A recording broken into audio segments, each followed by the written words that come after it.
share and subscribe to Vishwasam.in. Chandrababu రాజకీయం అంటే పీతకు తాత అన్నంత స్లోగా ఉండేది. అందులోనూ అభ్యర్థుల ఎంపిక అంటే మామూలు పాటలు కాదు. 1995 నుంచి ఇదే వరస. అర్ధరాత్రి వరకు మీడియా వాళ్ళు బాబు ఇంటి ముందు పడిగాపులు పడిన సందర్భాలు ఎప్పుడూ ఉండేవి. నామినేషన్లు వేసేందుకు చివరి రోజు వరకు నాంచి ఆఖరి నిమిషంలో టికెట్ ఇచ్చే అలవాటు ఉన్న బాబు ఈసారి మాత్రం ఎందుకు ఇంత దూకుడుగా ఉన్నాడు? ఆయనే చెప్పిన విషయం తెలిస్తే ఆ కిక్కు మామూలుగా ఉండదు. అదేంటో చూద్దాం. అంతకన్నా ముందుగా విశ్వాసం.in సబ్స్క్రైబ్ చేసుకోండి. ఇంట్రెస్టింగ్ స్టోరీ అప్డేట్స్ తెలుసుకోండి.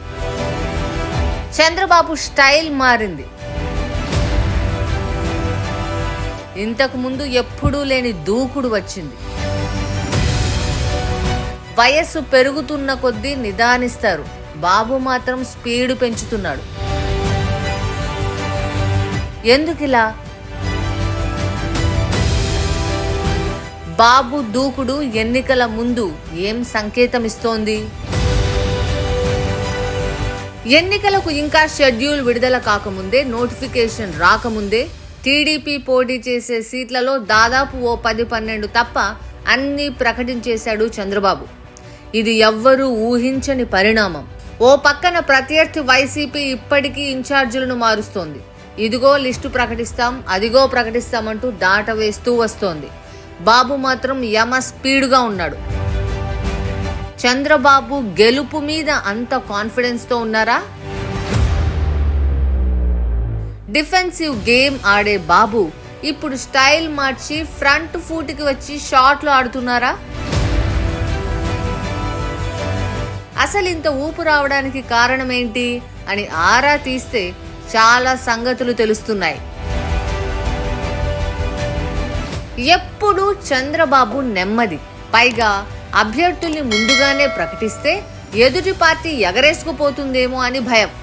దానికి తోడు గ్రూపు గొడవలు, టికెట్లు రాని వాళ్ళు ఏం చేస్తారో అనే కంగారు ఉండేవి. అందుకే ఆఖరి నిమిషంలో చెప్పేవాడు. కానీ ఈసారి మాత్రం అలా కాదు. ముందుగానే అందరితో మాట్లాడుతున్నాడు. ఎవరికి టికెట్లు ఇస్తున్నాడో చెబుతున్నారు. టికెట్లు రాని వాళ్ళకు కూడా పిలిచి ఓ మాట చెబుతున్నాడు. పార్టీ కోసం పనిచేయాలని, భవిష్యత్తుకు తాను భరోసా ఇస్తానని అంటున్నాడు. ఇంతకు ముందు బాబు ఇలా చేసేవాడు కాదు. అందుకే టికెట్లు వచ్చిన వాళ్ళు ఓ రకంగా హ్యాపీ అయితే, రాని వాళ్ళు కూడా హుషారుగా ఉంటున్నారు.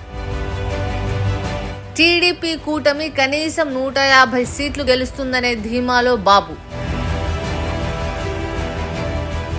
పొత్తు వల్ల కేంద్రం సహకారం సాధిస్తామనే నమ్మకం. ఏపీ ఇప్పుడు టీడీపీతోనే ఉందని, అందుకే అందరూ ఒకే మాట మీద ఉండాలని చెప్తున్నాడు. అందరినీ కలుపుకొని పోయే రోడ్ మ్యాప్ రెడీ చేస్తున్నాడు. వైసీపీ పని అయిపోయింది అనే టాక్ జనంలో వచ్చేసింది కాబట్టి ఇక అటువైపు చూసే పరిస్థితి లేదు. ఆ పార్టీ నాయకులు కూడా జగన్తో ఉండేందుకు సిద్ధంగా లేరు అని టీడీపీ నమ్ముతోంది. అందుకే జీవితంలో తొలిసారి ఎవ్వరూ ఊహించనంత దూకుడుతో ఉన్నాడు చంద్రబాబు. బాబు రాజకీయ దూకుడుపై మీ అభిప్రాయాన్ని కామెంట్స్లో చెప్పండి. మరి Like, share and subscribe to Vishwasam.in.